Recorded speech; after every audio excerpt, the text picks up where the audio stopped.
Hi అండి, అందరికీ నమస్కారం. Welcome to my channel Usharu vlogs. Tailoring క్లాస్లో భాగంగా ఈరోజు మనం బిగినర్స్కి కూడా చాలా ఈజీగా నేర్చుకునే విధంగా ఒక బ్లౌజును మొదటి నుంచి చివరి వరకు ఎలా కుట్టాలో వివరంగా తెలుసుకుందాం. మీరు ఇప్పుడే టైలరింగ్ నేర్చుకోవడం ప్రారంభించినా ఎలాంటి భయం అవసరం లేదు. నేను ప్రతి స్టెప్పును ఈజీగా అర్థమయ్యేలాగా వివరిస్తాను. కాబట్టి వీడియోను చివరి వరకు తప్పకుండా చూడండి. టైలరింగ్ అనేది కేవలం ఒక పని కాదు, అది ఒక కళ. ఈ కళను ఓపికతో నేర్చుకుంటే మీ చేతులతోనే అందమైన బట్టలు తయారు చేయటమే కాకుండా భవిష్యత్తులో ఆదాయం కూడా సంపాదించవచ్చు. అందుకే మొదట్లో చిన్న చిన్న తప్పులు జరిగినా నిరాశపడకండి. ఇప్పుడు మనం బ్లౌజ్ను ఏ విధంగా కట్ చేయాలో చూసేద్దామండి. ఇది లైనింగ్ బ్లౌజ్ అండి. ముందుగా మనం లైనింగ్ని అయితే తడిపి ఆరేసుకోవాలండి. ఉతికితే ఏంటంటే క్లాత్ అనేది చాలా బాగుంటుంది.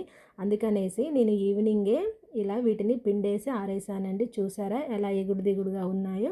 ఇలా పిండేసి ఆరేసుకోవాలండి. అవసరమైతే ఐరన్ చేసుకోండి. ఇప్పుడు క్లాత్ని 2 మడతలుగా వేసుకోవాలండి. జాయింట్స్ ఉన్నాయి కదండి, ఇవి మన వైపు ఉండాలి. ఓపెనింగ్స్ అనేవి మనకు ఆపోజిట్లో ఉండాలి. ఇక్కడ క్లాత్ అనేది కొద్దిగా క్రాస్ ఉందనేసి స్కేల్ తోటి ఇలా లైన్ అనేది డ్రా చేసి కట్ చేసుకుంటున్నాను. మనం ఇక్కడ బ్యాక్ పార్ట్ని అయితే తీసుకోవాలి. బ్యాక్ పార్ట్ ఇక్కడ కప్పు ఉంటుంది కనుక స్ట్రైట్గా ఉండేలాగా చూసుకోవాలి. ఎప్పుడూ కూడా ఇచ్చిన ఆది బ్లౌజ్ ప్రకారమే మనం మార్కింగ్ అయితే చేసుకోవాల్సి ఉంటుంది. బ్లౌజ్ని ఇలా తిరగల తీసేసుకోవాలండి. తిరగల తీసేసి ఇలా చూసారా, 2 చివర్లు కూడా ఇలా ఒక చోటికి పట్టుకోవాలి. పట్టుకొని మన ఎడమ చేతిలో ఉన్న ఆ పార్టు మనకి బ్యాక్ కప్ అండి. ఆ కప్పునైతే ముందుగా కొలుచుకుందాం. కింద నడుం బెల్ట్ కోసం పావించు, అలాగే పైన హెమ్మింగ్ కోసం ఒక పావించు ఎక్స్ట్రా తోటి మార్కింగ్ అయితే చేసుకుందాము. ఇప్పుడు బ్లౌజ్ యొక్క లూజ్ని చెక్ చేసుకుందామండి. మనం ఇక్కడ మార్కింగ్ పెట్టాం కదా, మార్కింగ్ దగ్గర నుంచి చూసుకోవాలి. ఇక్కడ ఆది బ్లౌజ్కి డాట్స్ వేశారు కదండి, ఆ డాట్ దగ్గర కూడా ఒక మార్క్ అయితే చేసుకుందాము. అలాగే బ్లౌజ్ యొక్క లూజ్ అండి, ఖర్చు మొత్తం ఎక్కడ వరకు ఉందో అక్కడ వరకు పెట్టేసి మనం డాట్స్ వేస్తాం కదా, దానికోసం అనేసి ఒక 1/2 ఇంచ్ అయితే ఎక్స్ట్రా పెట్టేసుకుందాము. బ్లౌజ్కి ఖర్చు అయితే సరిపోతుందండి, ఎక్స్ట్రా ఏం పెట్టడం లేదు. అలాగే బ్లౌజ్ యొక్క సైడ్ కూడా సేమ్ ఎక్కడ వరకు ఉందో అక్కడ వరకే మార్కింగ్ అయితే చేసుకుందాము. ఇప్పుడు బ్లౌజ్ యొక్క పొడవు అయితే చూసుకుందామండి. షోల్డర్ దగ్గర నుంచి బ్యాక్ సైడ్ మనం డాట్స్ వేస్తాం కదా, అక్కడ వరకు పట్టుకోవాలి అండి. చూసారా, అలా పట్టుకుంటే స్ట్రైట్గా ఉంది. అదే మీరు డాట్స్ దగ్గర పట్టుకోకుండా పక్కకి పట్టుకుంటే క్రాస్గా ఉంటుంది. మనం డాట్స్ దగ్గర పట్టుకుంటే కరెక్ట్గా స్ట్రైట్గా ఉంటుంది. ఇప్పుడు టేప్ తోటి కొలుచుకుంటే షోల్డర్ దగ్గర నుంచి నడుం బెల్ట్ చివరి వరకు కొలుచుకోవాలి అండి. మనకి మొత్తం 15 ఇంచులు అయితే వచ్చింది. అలాగే షోల్డర్ కూడా కొలుచుకోవాలి, 3.5 ఇంచులు అయితే వచ్చింది. షోల్డర్ కూడా హెమ్మింగ్ అలాగే ఖర్చుతో కలిపేసి మనం కొలుచుకోవాలి అండి. 3.5 ఇంచులతోటైతే వచ్చింది. ఇప్పుడు ఆర్మ్ లూజ్ అయితే చెక్ చేసుకుందామండి. ఇక్కడ షోల్డర్ దగ్గర జాయింట్ అంటే ఖర్చు ఉంటుంది కదా అండి, ఆ ఖర్చు దగ్గర నుంచి ఇలా మనం టర్నింగ్ చేసేంత వరకు చూసుకోవాలి. 6 ఇంచులు అయితే వచ్చింది. ఇప్పుడు బ్లౌజ్ పక్కన పెట్టేసి ఈ ఈ నెంబర్స్ని అయితే మనం మార్కింగ్ అయితే చేసుకుందాము, ఈ కొలతల్ని. ఇప్పుడు టేప్ అయితే తీసుకుందామండి. మనకి 15 ఇంచులు వచ్చింది కదా అండి, 15 ఇంచులకి ఒక పావించు కలిపేసి 15 ఇంచులతోటి మార్కింగ్ అయితే చేసుకుందాము. ఆల్రెడీ మనం స్టార్టింగ్లో పావించు పెట్టాం కదండి, ఆ పావుతో కలిపేసి 15 అయితే ఉండాలి. అలాగే లూజ్ని అయితే చెక్ చేసుకుందాము. లూజు 11 ఇంచులు అయితే వచ్చింది. మనం ఎక్కడైతే బ్లౌజ్ పొడవు పెట్టేశామో అక్కడికి మనము లూజ్ అయితే అక్కడి నుంచి చెక్ చేసుకోవాలండి. అలాగే మన ఎదురుగా కూడా ఒకసారి పొడవు అయితే చెక్ చేసుకోవాలి. ఇలా లైన్ తోటి ఒక బాక్స్ షేప్లోనైతే ఇలా లైన్స్ అయితే డ్రా చేసుకుందాము. ఇక ఈ లోపలే మనకి బ్యాక్ పార్ట్ అనేది వస్తుంది. నెక్ కోసం 2 ఇంచులతోటి అయితే మార్కింగ్ చేశానండి. అంటే మనం బ్యాక్ కప్పు పెట్టాం కదండి, అక్కడ 2 ఇంచులతో మార్కింగ్ చేసుకోవాలి. అలాగే పైన కూడా 2 ఇంచులతో మార్కింగ్ చేసేసి షోల్డర్ అనేది 3.5 ఇంచులు ఉందండి, 3.5 ఇంచులతోటి మార్కింగ్ అయితే చేసుకుందాము. ఇప్పుడు చంక లూజ్ వచ్చేసి 6 ఇంచులు వచ్చింది కదండి, 6 ఇంచులతోటి మార్క్ చేసుకుందాము. అలాగే మనకి ఎదురుగా ఉన్న చోట కూడా టేప్ తోటి ఒకసారి చెక్ చేసుకుందాము. అక్కడ కూడా 6 ఇంచులు అనేది రావాలి. ఇక వీటన్నింటినీ లైన్తో ఇలా స్కేల్ తోటి అయితే లైన్స్ డ్రా చేసుకుందామండి. నేను ఇక్కడ చంక 6 ఇంచులు పెట్టాను కదండి, కస్టమరు కొంచెం చంక అనేది టైట్గా ఉందండి, పైకి ఉందనేసి కొంచెం అయితే డౌన్ చేయమన్నారండి చంక వరకు. అందుకనేసి నేను ఫస్ట్ స్టార్టింగ్లో మర్చిపోయాను, తర్వాత గుర్తుకు వచ్చింది. 6 ఇంచులు ఉన్నదాని కాస్త ఒక 1/2 ఇంచు ఎక్స్ట్రా పెట్టేసి 6.5 ఇంచులతోటి అయితే మార్కింగ్ చేశాను. చంక అనేది రౌండ్ రావడం కోసం 1.5 ఇంచులతో మార్క్ చేసుకొని ఇలా స్కేల్ సాయంతో ఇలా రౌండ్గా మార్కింగ్ అయితే చేసుకోవాలి అండి. అలాగే నెక్ రౌండ్ కోసం 1 ఇంచుతో మార్కింగ్ చేసుకొని లైన్ అయితే డ్రా చేసుకోవాలి రౌండ్గా. ఇక్కడ నెక్ పైన ఒక 1/2 ఇంచు లెఫ్ట్ కని మార్కింగ్ అయితే చేసుకోవాలి అండి. ఈ రౌండ్ స్కేల్ అనేది మీకు రౌండ్ ఎలా పెట్టాలి అనేది తెలియడం కోసం మాత్రమే నేనైతే దీన్ని యూజ్ చేస్తున్నాను. ఇంతకుముందు అయితే నేను ఎక్కువగా యూజ్ చేయలేదు. నార్మల్గా రౌండ్గా మార్కింగ్ చేసుకొని కట్ చేసుకుంటాను. ఇక ఈ మార్కింగ్ చేసాం కదండి, మార్కింగ్ మీద మొత్తం కూడా మనం కట్ చేసుకుంటే బ్యాక్ పార్ట్ అయితే రెడీ అయిపోయింది. ఇక ఈ బ్యాక్ పార్ట్ని అయితే పక్కన పెట్టేసుకుందామండి. ఇప్పుడు ఫ్రంట్ పార్ట్ని అయితే కట్ చేసుకుందాము. ఈ ఫ్రంట్ పార్ట్కి ఓపెనింగ్స్ అనేవి ఇప్పుడు మన వైపు ఉండాలి అండి. బ్యాక్ పార్ట్కి అయితే మనం ఓపెనింగ్స్ అనేవి మనకు ఆపోజిట్లో ఉంచుకుంటాము. కానీ ఫ్రంట్ పార్ట్కి అయితే మనకి ఇప్పుడు మన వైపు ఉండాలి.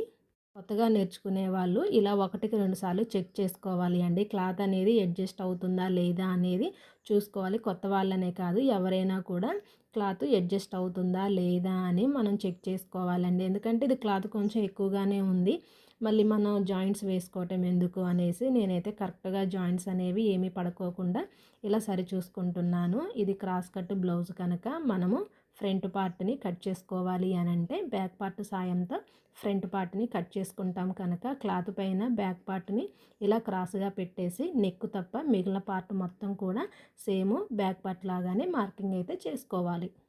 ఇప్పుడు బ్యాక్ పార్ట్ని పక్కన పెట్టేసి ఆది బ్లౌజ్ తీసుకుందామండి. ఆది బ్లౌజ్ తోటి ఒకసారి మనం పెట్టిన మార్కింగ్ అనేది పొడవు సరిపోతుందా లేదా అనేది చెక్ చేసుకుందాము. ఇక్కడ మనం మార్కింగ్ పెట్టిన దగ్గర నుంచి పట్టుకోవాలండి. ఆది బ్లౌజు షోల్డర్స్ ఉన్నాయి కదండి, అక్కడి నుంచి పట్టుకొని చూసుకొని ఒకసారి మార్కింగ్ అయితే చేసుకుందాము. అలాగే బ్లౌజు సైడు షేప్ బెల్ట్ వేసిన ఖర్చు ఉంటుంది కదండి, ఆ ఖర్చుతో కలిపి కూడా మనం మార్కింగ్ అయితే చేసుకోవాలి. అలాగే ఉక్సుల పట్టీతోటి మనం ఫ్రంట్ నెక్ని అయితే మార్కింగ్ చేసుకోవాలి. ఇలా షోల్డర్ దగ్గర నుంచి రౌండ్గా పట్టుకొని మరీ ఎక్కువగా లాగకూడదండి. లాగుకోకుండా నార్మల్గా పట్టేసుకొని మార్కింగ్ అయితే చేసుకోవాలి. అలాగే మనం ఫ్రంట్ పార్ట్కి లో చంక తీసుకుంటాం కదండి, ఒక 1/2 ఇంచు లో చంక అనేది తీసుకుంటే సరిపోతుంది. ఇలా మనం ఆది బ్లౌజ్ తోటి ఉక్సుల పట్టీ వైపు మార్కింగ్ చేసాం కదండి, ఆ మార్కింగ్ దగ్గర నుంచి ఇక్కడ సెంటర్లో ఉన్న మనం పెట్టిన మార్కింగ్ వరకు ఇలా రౌండ్గా డ్రా చేసుకోవాలి అండి. డ్రా చేసుకొని సేమ్ మనం ఏ విధంగా అయితే మార్కింగ్ చేసామో ఆ మార్కింగ్ మీదుగా ఫ్రంట్ పార్ట్ని అయితే కట్ చేసుకుందాము. చాలామంది మొదటి బ్లౌజు సరిగ్గా రాకపోతే నాకు టైలరింగ్ రాదు అని అనుకుంటారు. కానీ నిజం ఏమిటంటే ఈరోజు చాలా బాగా కుట్టే ప్రతి టైలర్ కూడా ఒకప్పుడు మొదటి బ్లౌజుతోనే ప్రారంభించాడు. వారిని ముందుకు నడిపింది వారి ప్రతిభ కాదు, వారి ప్రాక్టీస్ మాత్రమే. టైలరింగ్లో ఏంటంటే స్పీడ్ కాదండి, మనకి కావాల్సింది నీట్నెస్ ముఖ్యమండి. 10 నిమిషాలు ఎక్కువ పట్టినా పర్లేదండి, కానీ కుట్టిన బ్లౌజు చూసిన వారు చాలా నీట్గా ఉందని చెప్పాలి. అప్పుడు కదా మనకి ఎక్కడలేని సంతోషం అనేది వచ్చేది. మనకు బ్లౌజ్ అనేది నీట్గా రావాలి అంటే ఫస్ట్ మనం చేయాల్సిన పని ఏంటంటే కొలతలు అనేవి కరెక్ట్గా తీసుకోవాలండి. కొలతలు తప్పు ఉంటే ఎంత బాగా కుట్టినా కూడా ఫిట్టింగ్ అనేది కరెక్ట్గా రాదు. ఇది ఒక్క విషయం అయితే గుర్తుంచుకోవాలి. ఫ్రంట్ పార్ట్ అయితే కట్ చేసుకున్నామండి. ఇక్కడ ఫ్రంట్ పార్ట్కి ఇక్కడ రౌండ్గా కొంచెం తీయాలి అండి. ఇందాక మనకి నేను కట్ చేసే సమయంలో చేయి తిరగలేదనేసి అలానే స్ట్రైట్గా కట్ చేశాను. కొంచెం క్రాస్గా రౌండ్గా కట్ చేసుకుంటే సరిపోతుంది. ఇలా మనం డాట్స్ వేసుకోవటానికి చిన్న టక్స్ అయితే ఇచ్చుకుందాము. మధ్యలో డాట్ వేయటానికి షోల్డర్ మీద సెంటర్లోకని కాకుండా కొద్దిగంత ఉంచేసి మలిస్తే మనకి సెంటర్లో డాట్ ఎలా వేయాలనేది అర్థమవుతుందండి. అక్కడ చిన్న టక్స్ ఇచ్చుకోవాలి.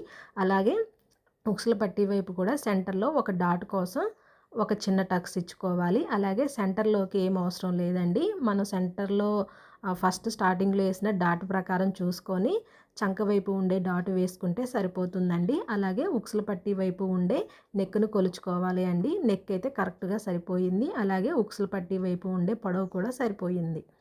ఇలా 3 వైపులు డాట్స్ వేస్తే సెంటర్లో సర్కిల్ అనేది రావాలి అండి. అలా వస్తే మనకి ఫ్రంట్ పార్ట్కి కరెక్ట్గా డాట్స్కి మనం టక్స్ ఇచ్చుకున్నామని అర్థమవుతుందండి. ఇక ఇప్పుడు హ్యాండ్స్ అయితే కట్ చేసుకుందామండి. హ్యాండ్స్ కోసం క్లాత్ని 4 మడతలుగా అయితే వేసుకోవాలి. ఈ క్లాత్ అయితే చాలా క్రాస్గా ఉందండి. అసలు ఎన్నిసార్లు మడతేసినా కూడా ఫోల్డింగ్ అయితే అస్సలు కరెక్ట్గా రావట్లేదండి. క్లాత్ అయితే క్రాస్ ఎక్కువగా ఉందండి. అసలు నేను 2, 3 సార్లు అయితే మడతేసానండి. ఎలాగో ఒకలాగా చివరికైతే మనకి కరెక్ట్గా అయితే వచ్చిందండి. ఇటు చివరిలో కొంచెం క్రాస్గా ఉందనేసి కొంచెం కట్ చేశానండి. ఈ క్లాత్‌లోనైతే మనం హ్యాండ్ అయితే కట్ చేసుకోవాలండి.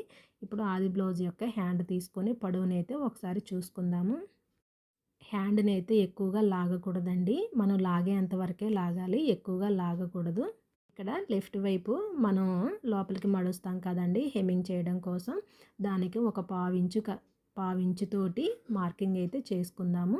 అలాగే హ్యాండ్ పొడవు కూడా అంటే ఖర్చు ఉంటుంది కదండీ. ఆ ఖర్చుతో కలిపేసి మనం ఇలా మా ఖర్చుని పైకనేసి మార్కింగ్ అయితే చేసుకోవాలి అండి.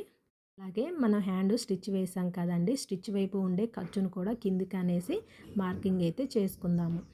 బ్లౌజు పొడవు వచ్చేసి 11.5 ఇంచులు అయితే ఉందండి. 11.5 ఇంచులతో మార్కింగ్ అయితే చేసుకుందాము.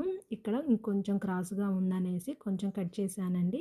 ఎప్పుడూ కూడా అన్నీ స్ట్రైట్‌గా ఉండేలాగా ఒకటికి 2 సార్లు చెక్ చేసుకోవాలి. అలాగే మన ఎదురుగా కూడా 11.5 ఇంచులతో మార్కింగ్ చేసుకొని 3.5 ఇంచులతోటి చంక డౌన్ అనేది చేసుకోవాలండి.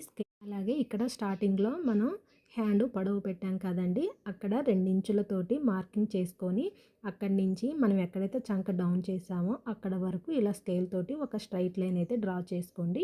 ఇక్కడ స్టార్టింగ్ నుంచి 2వ నెంబర్ వరకు మనం ఇలా రౌండ్‌గా మార్కింగ్ చేసుకొని ఇక్కడి నుంచి చివరి వరకు కూడా హ్యాండ్ షేప్ వచ్చేలాగా ఇలా మార్కింగ్ అయితే చేసుకోవాలి. ఇలా మార్కింగ్ చేసిన తర్వాత హ్యాండ్ అయితే కట్ చేసుకుందామండి. సేమ్ మనం ఎక్కడైతే మార్కింగ్ చేసామో అక్కడే కరెక్ట్‌గా మనం హ్యాండ్ అనేది కట్ చేసుకోవాలి. ఇలా కట్ చేసిన తర్వాత ఒకసారి హ్యాండ్‌కి ఏమన్నా జాయింట్స్ పడుతున్నాయేమో చూసుకుందాము. కొద్దిగా జాయింట్స్ అయితే పడుతున్నాయి. అలాగే ఒకసారి బ్లౌజ్ యొక్క హ్యాండ్ లూజ్‌కి మార్కింగ్ అయితే చేసుకుందాము. అలాగే చంక దగ్గర కూడా ఎక్కడి వరకు వస్తుందో అంటే ఇక్కడ చివర్లో ఫస్ట్ కుట్టు ఉంటుంది కదండి. ఆ ఫస్ట్ కుట్టు దగ్గర అయితే ఇలా మార్కింగ్ చేసుకొని ఈ చేతిని చంక లూజ్ని కూడా ఇలా డ్రా చేసుకుంటే సరిపోతుంది. మనకి ఇక్కడ మూలన క్లాత్ అనేది లేదు కదా, అక్కడ మనం ఖర్చు వేసుకుంటే సరిపోతుంది.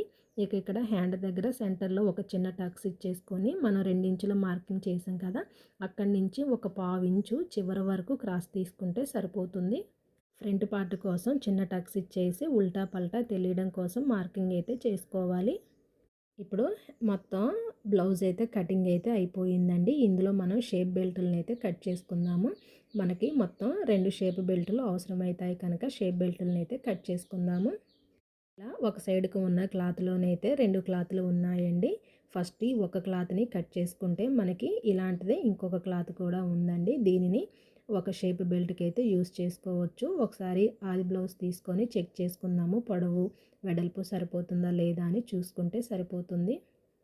ఆది బ్లౌజు మనం ఉక్సుల పట్టీ వైపు ఉండే ఆది బ్లౌజు ఫ్రంట్ పార్ట్తోనైతే చెక్ చేసుకోవాలండి. చూసారా, ఉక్సుల పట్టీతోటి చూసుకోవాలి. ఖర్చుతో కలిపేసి మనం మార్కింగ్ అయితే చేసుకోవాలి అండి. అలాగే లూజ్ కూడా చూసుకుందాము. ఇక్కడ నుంచి కుట్టు ఎక్కడి వరకు ఉంది అక్కడి వరకు, అలాగే ఖర్చు ఉంది కదా ఆ బ్లౌజ్కి ఖర్చు వరకు మనం ఎక్స్ట్రా కొంచెం ఖర్చు పెట్టేసుకుందాం. అక్కడి వరకు అయితే ఇలా లైను డ్రా చేసుకుంటే సరిపోతుంది. ఇప్పుడు ఆ చివరి నుంచి ఈ చివరి వరకు షేప్ వచ్చేలాగా మనం ఇలా మార్కింగ్ అయితే చేసుకోవాలి అండి. ఇలా మార్కింగ్ చేసిన తర్వాత సేమ్ ఈ మార్కింగ్ మీదనే మనం షేప్ కట్ చేసుకుంటే సరిపోతుంది. ఇప్పుడు మనకి ప్రస్తుతానికి ఒక షేప్ బెల్ట్ అయితే వచ్చిందండి. సేమ్ దీనిలాగానే ఇంకొక షేప్ బెల్ట్ అయితే కట్ చేసుకుందాము. అంటే ఇది లైనింగ్ అండి, మన దీనికి మెయిన్ క్లాత్ అనేది ఉంటుంది. అది కూడా స్టిచ్చింగ్ సమయంలో కట్ చేసుకుందాము. ఇప్పుడు ఈ క్లాత్లో మనం బ్యాక్ పార్ట్ కట్ చేసాం కదండి. బ్యాక్ పార్ట్ నెక్లో ఉన్న క్లాత్ని మనం కాజాల పట్టీకి యూస్ చేసుకోవచ్చు. ఇక్కడ పొడవుగా ఉంది కదా అండి సైడు అంచుల వైపు, ఈ పొడవుగా ఉన్న ఈ క్లాత్ మొత్తాన్ని కట్ చేసుకుందామండి. మనం నడుం బెల్ట్ వేసుకోవడానికి అలాగే ఉక్సుల పట్టీకి కూడా సరిపోతుంది. ఒకవేళ ఉక్సుల పట్టీకి సరిపోకపోతే కావలసినంత ముక్కని మనం జాయింట్ వేసుకుంటే సరిపోతుంది. ఇందులో మనము హ్యాండ్స్కి జాయింట్స్ పడతాయి కనుక ఆ జాయింట్ ముక్కలను కూడా కట్ చేసుకోవాలి అండి. అలాగే రెండవ షేప్ బెల్ట్ను కూడా ఇందులో కట్ చేసుకోవాలి. ఫస్ట్ మనం కట్ చేసి పెట్టుకున్న షేప్ బెల్ట్ సాయంతో రెండవ షేప్ బెల్ట్ను కూడా కట్ చేసుకోవాలి. ఇక షేప్ బెల్ట్లు కట్ చేయడంతో మన బ్లౌజ్ కటింగ్ అయితే అయిపోయిందండి. బ్లౌజ్ స్టిచ్చింగ్ చేసే సమయంలో దీనికి నెక్కు వేయడానికి ముక్కలైతే అప్పుడు తీసుకుంటాను. ఫ్రెండ్స్, ఇవాల్టి వీడియో మళ్ళీ దీని స్టిచ్చింగ్ వీడియోలో కలుస్తాను. ఈ వీడియో నచ్చితే ఒక లైక్ చేసి మన ఛానల్ని సబ్స్క్రైబ్ చేయండి. Bye friends.